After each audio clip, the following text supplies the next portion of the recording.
Thank you so much. Welcome to Build. I am your host, Ricky Camilleri, and our next guest has won an Academy Award, a BAFTA, 5 Golden Globes, 3 Grammys, 2 Emmys, the Screen Actors Guild Lifetime Achievement Award, the Kennedy Center's Honor Award, and the Disney Legends Award. Her first book, Home, chronicling her childhood, was critically praised and a bestseller. And Julie Andrews' new book, Homework, written alongside her daughter, Emma Walton Hamilton, is no different. It's a wonderful portrait of a woman coming of age at the height of her career. Please welcome Julie Andrews and Emma Walton Hamilton. Let's hear it. Man, I feel bad. I couldn't even get through all of your awards without screwing it up. There's just too many of them. You didn't. Thanks. To say all that is true. That is true. Thank you so much for being here. Congratulations on the second book. Thank you so much. It's wonderful. As a fan of yours, it's wonderful. As a fan of just sort of like Hollywood at that period of time, it's a lot of fun to read. There's a cast of characters that make some wonderful cameo appearances in it and recur every now and then as well. Yeah, we were asked actually, Ricky, not to mention, if we only mentioned somebody once, our editor suggested that because the book spans about 30 years, that we don't include all the names because that it would dazzle and befuddle the reader. So stick to the ones that you mentioned several times.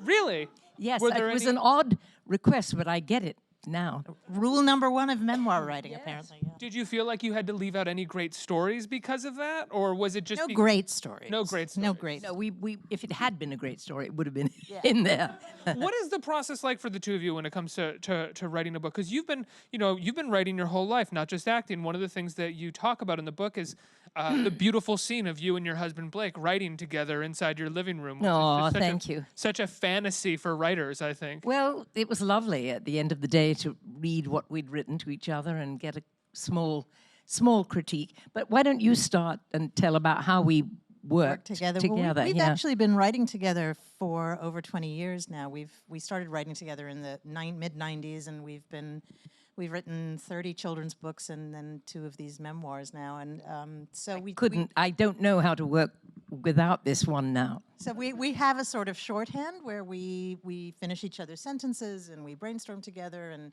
we have kind of complementary strengths. And with this you're the form, really. You did the huge timeline for us. I mean, really a detailed timeline as to what we should try to approach and write about. And then also, oh gosh. Well, working from that, we did a lot of interviews just between the two of us. Between the two of us, yeah. Recorded interviews where I would ask her to talk about her memories about a particular event or a particular project. And then those interviews we would transcribe and convert the transcript into a rough narrative form that we could then incorporate into the book.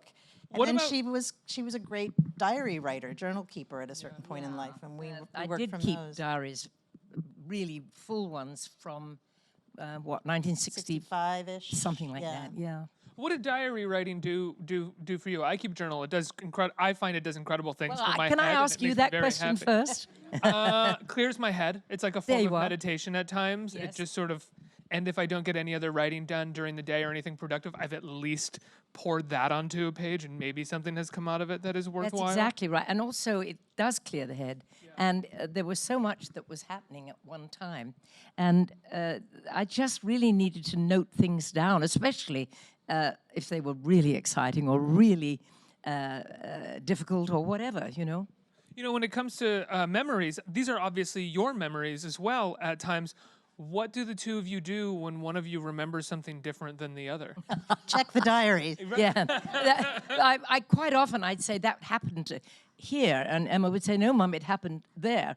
And I'd say, really? And she'd say, it's in the diary. Read the diary, Mum. And she was, of course, that was the great thing about having the diaries. In the end. And also the internet, in a way. And a lot of clippings. We interviewed family members. We went over old correspondence. We watched all the movies together again. That was interesting. A lot of stopping and starting and saying, "Okay, so what do you remember about that scene?" And I have to ask: were you ever trepidatious about showing your daughter your diaries, or were they, for the most part, PG? Not these days. No, Not they weren't. Remotely PG. Not remotely. No. But you know. But I'll never tell. You better not. But listen, it was at this age, we just about know everything about each other, And it's perfectly fine. And she did say to me, Mum, please be as frank as possible when we're talking, because we doesn't have to stay in the book if we don't want it to. But unless we were completely candid in going through the story, we didn't know what to choose and what not to choose. You know, we had to have everything there to begin with to then cull from. You've had And we tore up everything we left out. you've had an incredible career, and you still do. And I'm always fascinated with the ups and downs of a Hollywood career. And one of the most interesting parts of the book for me is you land in Hollywood, and basically within a brief period of time, you're doing Mary Poppins, you're doing the Americanization of Emily, the Patty Chayefsky, you're doing The Sound of Music, and you have these hit after hit after hit. You win an Academy Award, and then you meet your husband Blake, and the two of you make a movie together, and it does not do well. Yeah, it's amazing that we stayed together with such a flop, but Well, that's what I mean. it was That a is great so. test for a marriage, I think. Was it really? I mean, I would imagine it would be, because your career is hitting a place and his is hitting a place, yet you're both so in love. You know, we knew the backstory of why and how, and we also knew that you absolutely cannot be practically perfect all the time, and you can't stay on top, and you do have to take the pits and the valleys and the highs, of course, if one's lucky. Were you good at sort of compartmentalizing career with personal life?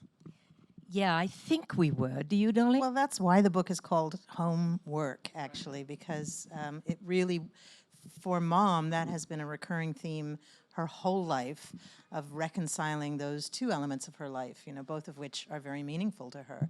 And so home has always been a priority for her, and something she yearns for and is committed to, and yet, of course, the work is also there, and a passion and a commitment. And so, yeah, there was that constant struggle to balance the two, and that's why it was such a practical title in a way. Excuse me, when in doubt, have a cup of tea. Well, that's That one's mine. Yours is on that side. I thought it was that one. No. Oh, there, sorry. That's you want to all swap out? No, that's fine. We've shared teacups before.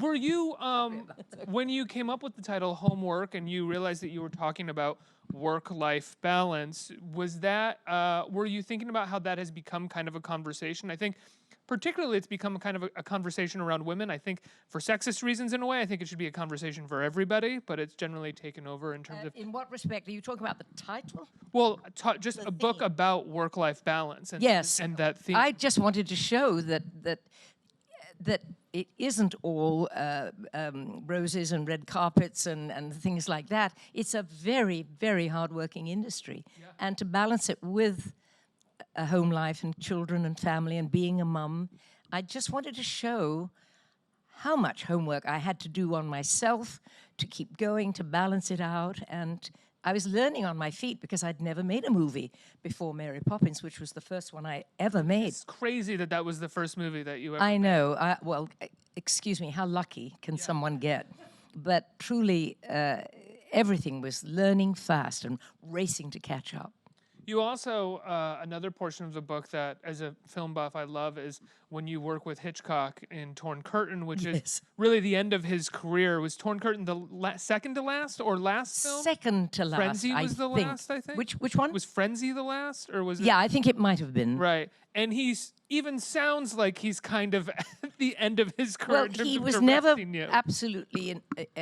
He never really adored actors. It was all in his head long before the film was cast, and he knew how he wanted to shoot it. And quite often, there was one small scene where we said, yeah, it doesn't seem to ring true, Paul Newman and I in his movie. And he said, well, say what you want. Say what you like, and I don't care. And we thought we might improve it a little. We did no help to it at all, but we did try to change a little bit. But he was actually with me, and I think he liked his ladies very much. Right. He was very kind, and loved, you could tell he loved art, and he loved painting pictures. I mean, he came up to me once and said, come, look in the camera. And see, I've made a Mondrian. I happen to know that Mondrian was a wonderful artist. And I looked in the camera lens, and yes, behind a close-up of Paul Newman and me was this beautiful background of the right colors and the right blocks. And I got what he meant. And he loved that secret pleasure of making things like that. He also loved to manipulate audiences into such fear that if something funny happened right after it, they'd burst out laughing with relief, or he loved to manipulate feelings that way. He was a maestro. He loved to Oh, play. he loved it, yeah. Did you find that he was nicer? When he was not actually directing actors. That upon directing actors, he was more dismissive and unfriendly. Occasionally, yeah, there was a scene where he said, you're sitting on an airplane, I just want you to turn to the door and look through the open door as it opens, the airplane door. And I said, what am I seeing? He said, doesn't matter, just look. I said, but am I surprised? Am I stunned? Is it a lot of people? Is it one person? He said, it doesn't matter, I just want you to do that. And I did that, and it seemed to work. Whereas another director would be like, "You're looking over here, and this is what's going on." Yeah, Like, I I'd don't read care. the This script, is- of course, yeah. but I just thought maybe he'd like something or request something. But no, he was very happy. Going back to the title once again, homework, and going back to what we said about Actually, it wasn't that popular to begin with, was it? The title we pushed for it Yeah, we had to fight for it a little because Really? nothing else seemed to say as much as that title what the book is about. Can I ask what were some titles that were suggested for you? Oh, bit. Well, we went through thousands. lots, yeah. Seemed like it. Yeah. A lot of sort of one-word titles like, well, what? Star or something like that. Something really stupid. That doesn't say what the book's about at all. And I'm being facetious No, because and that wasn't one of actually- them. I But was gonna say, you truthfully- can't name it after a movie of yours that No, didn't no, do no, that no. well. they were. I think everybody was worried it might be a bit of a down. That was the main thing. Our editors were concerned that Title, and people would think, ooh, that doesn't ring, like homework. Nobody wants to do their homework, But it's interesting because you two write together, and you used to write with Blake, and you used to be in his films as well. So it seems as though work was something that you were always able to incorporate into your home life without pushing. Well, we it on didn't take anybody, it or- home. Sometimes we talk on the way home, but really, home was another thing altogether. We had ultimately 5 children to go home to, and a lot of PTA meetings and dentist appointments and breakfasts to cook. But also, this is her second memoir. The first memoir was called Home, a memoir of my early years, and that book chronicled her childhood at home in England mostly, and ultimately then on stage. And This on is home Broadway. and work. Right. This one focuses on the Hollywood years, which is very work-oriented, so the Homework seemed work appropriate, seemed like a nice continuation of that. Also, homework on myself. I mean, I was learning so fast and in therapy. in therapy too, and Therapy's clearing a lot great, of isn't it? clutter out. Yeah, isn't it? It's so great. Yeah. Find the right therapist. It's really great. Yeah, and to be able to free yourself of things that don't need worrying about, get rid of the garbage and understand your youth a lot better and your feelings. It makes you, I think, it made me somewhat, I hope, better mum and a better wife and more compassionate toward others. I don't know. It was very helpful. You think it made you more contemplative in the moment rather than quick to react? I Not to say that you were. I don't I know was if you were always, quick to always one of those nice girls that was super tactful, But yes, maybe. It certainly made me understand a lot more about other people and why they might be frightened or angry or It's anxious. also roughly when you started really consistently keeping a diary, and so you were reflecting on that, on too. that, very much in that area too. There's a lot of the diary excerpts in the book, and I'm so glad because they ring very true. When did the two of you told me it was in the 90s that you started working together, but how did that happen? Well, we had worked together on other creative projects before we started writing together. So my background is in theater as well, and we had acted together in a couple of films, and then my husband and I built and ran a theater in Eastern Long Island for 17 years, and Mom made her directorial debut there, and we did. Yeah, we've worked together several times in other capacities, but. In the 90s, you were asked... The first memoir Yeah. I was being asked about, and one of the editors at the offices where the book was being published said, "Do you have anything for small children? I know you write books for children." And I said, "You mean they said, "Yeah, especially boys." And I said, in essence, "Give me a moment." And I went home to you, and Emma had her son, who was at that time, what, 2, 3? Not probably just a year old. Yeah, over a yeah, year old. and absolutely. Well, you tell the story from He here. was completely and totally obsessed with trucks. And Mom said, if you were looking for a book for Sam, you know, that In the library or library whatever, bookstore yeah. that you were having trouble finding, what would it be? And I was like, no question, it would have to be about trucks, but something that's a little bit more than just the bulldozer goes crunch, or you know, something like that. Because Something I a bit was reading them. family-oriented, right? Yeah, he wanted to read them over and over and over every night, and Getting bored. I was getting so bored, and I was like, "Please help me find stories about trucks that have some little bit of value for the." And I parent said that, she you know. couldn't, since she couldn't find the book that she was looking for. I said, well, maybe that's the opportunity we need. Let's try writing a book about trucks for little boys, and that was our first series. And I had been working through the theater that I was running. I'd been working as a dramaturg and teaching kids playwriting, and so there was sort of a wonderful synergy between playwriting and dramatic structure, come to find out, and writing picture books, which is very visual as well, in a similar way that a screenplay or a play is. So it ended up being a very natural kind of genre for us to fall into. And we didn't know that we'd be compatible, and yet it turned out happily that we really are. Yeah. We finish each other's sentences and As you could laugh a probably lot. tell. Yeah, sorry about that. Well, that's kind of what I'm curious about. How did it become? Because even before writing, you were working together in the theater. Was it something that was just sort of known in the family that naturally you guys could all work together or would work together, or that whatever you were interested in, you would help each other with and work out with? Everybody in our family pretty much is in the arts in some capacity or another. So my father is a scenic and costume designer.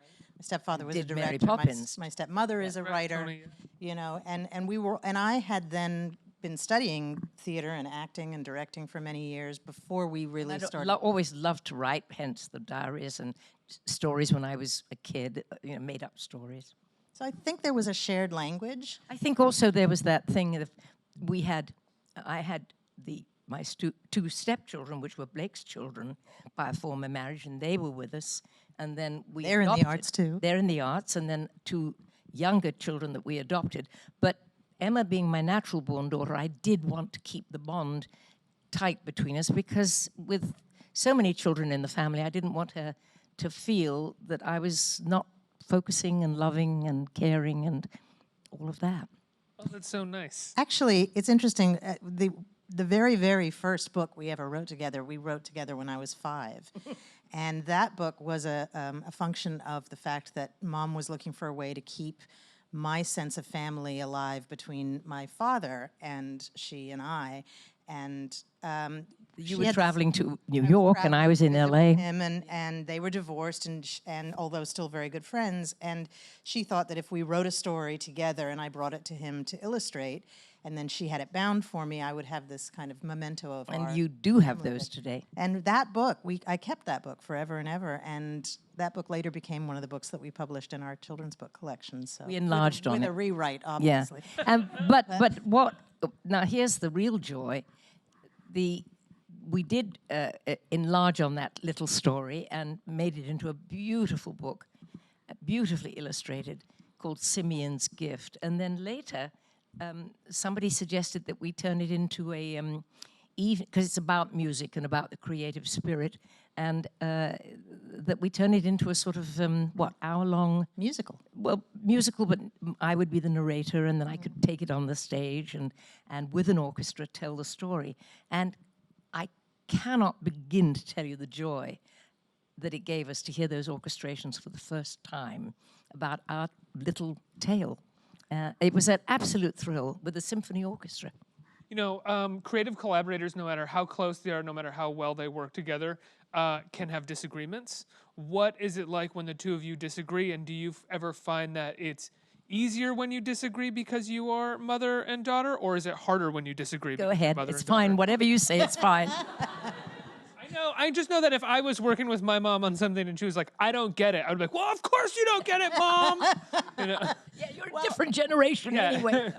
We do disagree. Of course we disagree. We have different opinions about things. But when we disagree, for some reason, and I don't know how we have landed on this, but we seem to have an unspoken agreement that the best idea wins. There's a sort of unspoken respect.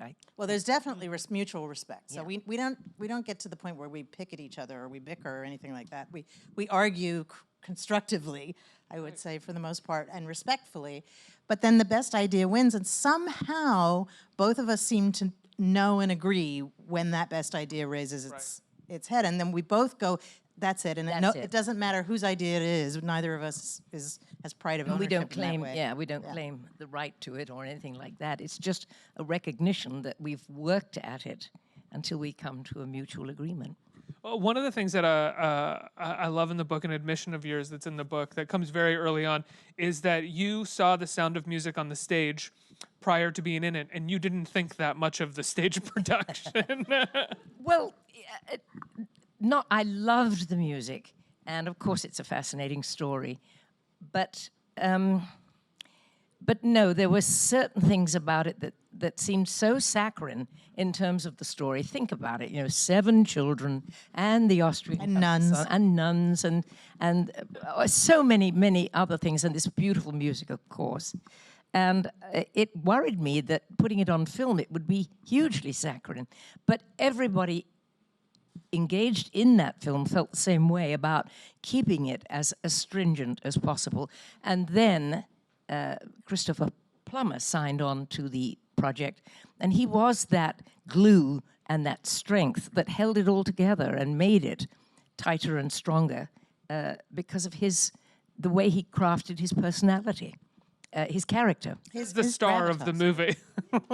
Says the star of the movie. Well, sorry, it happens to be the truth, though. I'm sure you did your fair work, though, of gluing the project together. And well, I mean, he was the gravitas. Yes, he was, and I was all the lightness and the sunshine and so on, and he was wonderful to work with, and I mean, I was so in awe of him to begin with because he'd been a Shakespearean actor, knew what he was doing. It scared the heck out of me, but he was so generous too and endearing. You made a number of movies with your husband, a bunch of which are going to be showing at the Metrograph next week, which you are going to be doing Q&As for. Yep. I'm going to be there for some of them. I'm very excited to see SOB 35mm print on the big screen. Oh, I'm so pleased. It's very exciting. That diatribe against Hollywood, strangely enough, and the way Hollywood treated Blake at a certain point in his life, and he just wrote out his demons in that movie, and it really is 99% exactly the way things happened.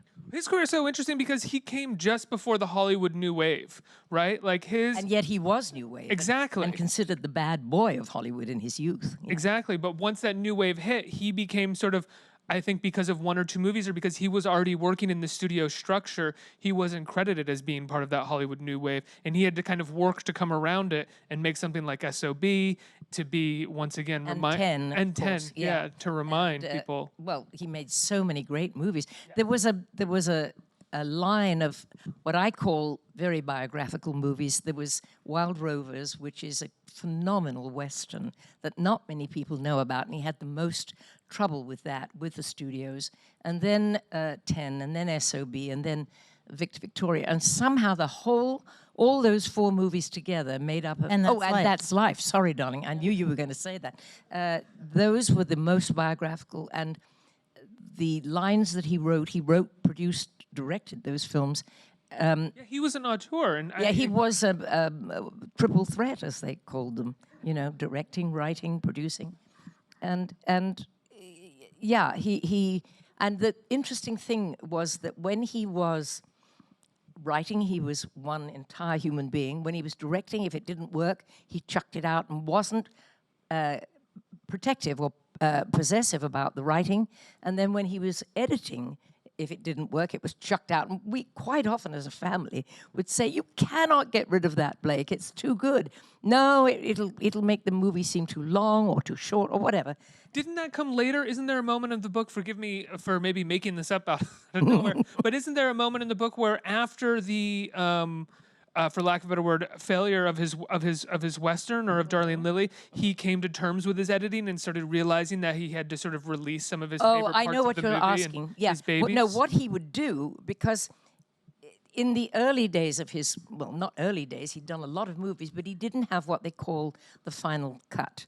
And so he quickly learned that if you shoot too many takes or give the editor too many variations, the studio can then say, take that, take that, take that. And Blake learned eventually to shoot in camera. In other words, he was very sparse about what he chose to shoot so that in a way they couldn't damage the film because there was only so much film that he shot, and it was exactly what he wanted. That's also extremely dangerous and But very, directors very do. smart, yeah. Yeah, I don't mean dangerous in terms of relationship with the studio. I mean in terms of when you get to the editing room and you only have an unforgiving amount He of had film. such a Well, facile mind. He also was, by that time, he was He'd working brilliant. with this system where he had a video, invented record. that, Yeah, actually, along with talk about that, Mom, because that along with made it less dangerous. Jerry Lewis and Blake both developed, well, not together, but I don't know who came first, but I like to think it was Blake. This in camera, which was a TV camera built on top of the regular film camera, and you could see instant playback. You just and I cannot tell you how much time that saved him. Because before that, you had to wait 2 or 3 days to see the dailies. That's the right. rushes. And Yeah. This was kind of, and now, of course, it's instant digital. And there were so many times when I would realize that a part of my dress was poking up or that I wasn't standing correctly. And if there was another take, I could adjust that on the spot. And it helped so much to, in so many ways, especially since he also became, he tried a lot of experimental things that were to do with writing an outline and then letting his actors say make up a lot of the dialogue, and then he'd say, keep that, don't keep that in, and then he'd see it on the camera for television, instant playback, and say, yep, I think we've got it, now let's shoot it again that way, and so on. Really creative, and keep everything alive. very alive, and also involving all the company. And you'd think that actors would get, full-blown and try to build up their parts and so on, but they didn't. The amazing thing was that everyone became contributive and wanted to make the film work. And that was, he started with a party to do that, and then eventually That's Life, the one that I end the book with, is the one where we were the most creative. I love The Party. The Party is such a wonderful comedy. It's so great. Wonderful Peter Sellers. Yeah, an amazing Peter Sellers performance. Let's go to a question from Twitter. It is, who is your favorite leading man? I'll never tell. This is love from the Simply Julie Andrews fan site. But do you have a... there was... Garner you worked with both at the beginning of your career and then in Victor Victoria. I did 3 things with Garner. 3 of them. Yeah, he was adorable. I mean, all of them. Right? He was a Maverick. Yes, he was on Maverick. Is that the third one that you... No, I did the Americanization of Emily, and then Victor Victoria, of course, and then a lovely film for television called One Special Night. And that was very successful and quite a surprise that it was. I mean, how can you pick a leading man when you've had Paul Newman, Rock Hudson, James Garner? That's exactly right. Yeah, she's absolutely... Christopher Plummer. I go Newman. Not bad at all, believe me. We have a few questions from the audience. Who has a question? Right here. Hello. Hi, Julie. Such a big fan. Thank you. So, I know you started your career on stage and kind of progressed into film. And my initial question is, what were the major differences that you felt between the two? And as a follow-up, do you ever see yourself coming back to stage for the right role? Oh, gosh. The difference, of course, is that on stage you're in full figure the entire time. Start at the beginning, finish at the ending. And so you can at least complete the narrative in one evening and hope that you're giving the audience a good time. On film, because of the expenses, you would shoot everything in the castle, let's say, or everything out on the meadow, or all at the same time. So you'd start in the middle sometimes, little piece here, a little piece there, but you'd come back to the same set until you'd used it up, because to rebuild it, to put it back in, would be much too expensive.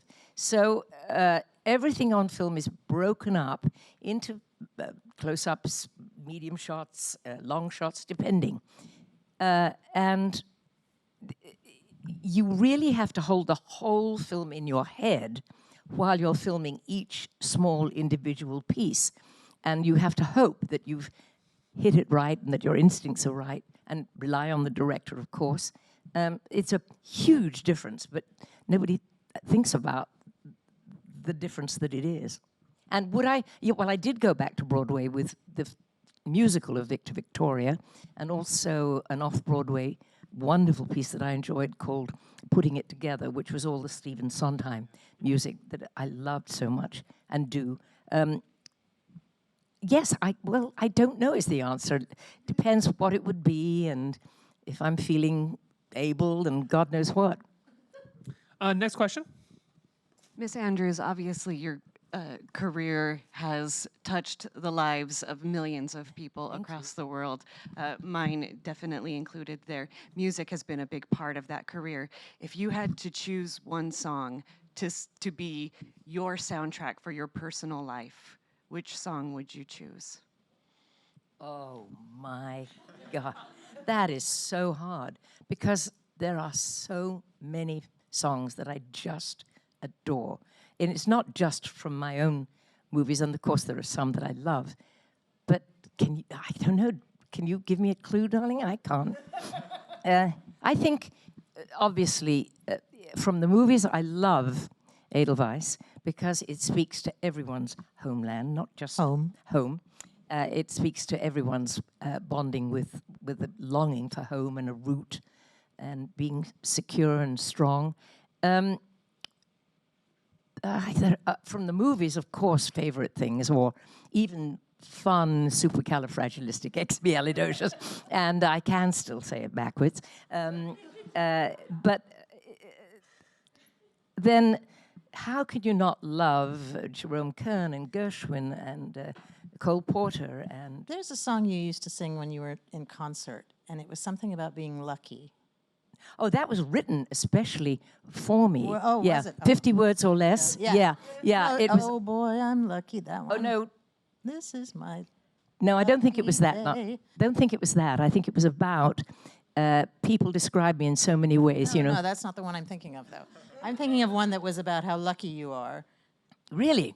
Anyway, this is what she... Sorry, the memory's gone. Yeah. We just had a behind-the-scenes glimpse of the creative process. I tell you, there is one song that I love, and that is a beautiful song by Harold Arlen called Come Rain or Come Shine. Right. No, I was just thinking of the lucky song because that's your mantra. Yes. How Well, the truth is that, well, why don't you tell the rest of it that we have a sign in the house? Yeah, I mean, this is the thing that Mama has always said all her life is, you know, she's worked so hard, but she also always says, but I was the lucky person who was asked to play those roles, and I've been so fortunate, I've been so blessed, and she's constantly counting her blessings and expressing gratitude. And so her mantra that she goes by, and this has become a family saying, is, are we lucky or what? And she'll say it, you know, all the time, anywhere, about anything. No matter what the hour, no matter how late we've gone or Yeah. whatever, or the weather. And actually, the time that it really became a mantra was when she was on this set for that film with James Garner, the TV film One Special Night, and they were filming at midnight in the snow, and they'd been up since dawn, and it was freezing cold in Canada, but they all had hot chocolate, and Mom said, "Are we lucky or what?" Yeah. And that's her. But that. And so then the now we other have side of that, I have it printed in my house now over my door, are we lucky or what? And a few very close friends have it too. But because, for God's sake, we are lucky. I mean, to have had the opportunities, and I won't go on, but I hope you understand that I really feel that way. And then when I do have to get up, as I did the other day at something like 4 a.m. in order to make the morning shows and be made up and hair and pick an outfit and so on. When I meet my lovely makeup man at the door of the suite at 4:30 or something, we look at each other and we say, are we professional or what? And it's what you have to be. Get on with it, you know. 2 more questions. Hello, Julie, Emma. In writing this book, did you learn something new about each other that you didn't know? And what are the moments that you enjoy the most writing about? Oh, that's interesting. Do you want to start? I've got some thoughts. Yeah, just in terms of learning something about each other that we didn't know, for me, it wasn't that I learned something about Mom that I didn't know before, so much as it was that so many of the stories I was there as a child, and my memory is from the child's point of view. And when you're a child, you think your mom has all the answers and has everything figured out, and she's a grown-up, and grown-ups know everything, right? And so reading her diaries, I was surprised and reminded that now I'm a grown-up and I have my own kids, and I know you never feel like a grown-up, you never feel like you know everything, you never feel like you have all the answers. And in her diaries, she was very candid about feeling insecure or feeling confused or feeling lonely, worried or lonely depressed. or what have you. And so that same event that I, as a child, remembered her seeming like she was in total control, had a different perspective when, as an adult, I was able to see how she was really. And what I learned, not from the two, well, yes, from the two of us working together, but reflecting and looking at the diaries and so on, I learned I'd forgotten how really hard we worked.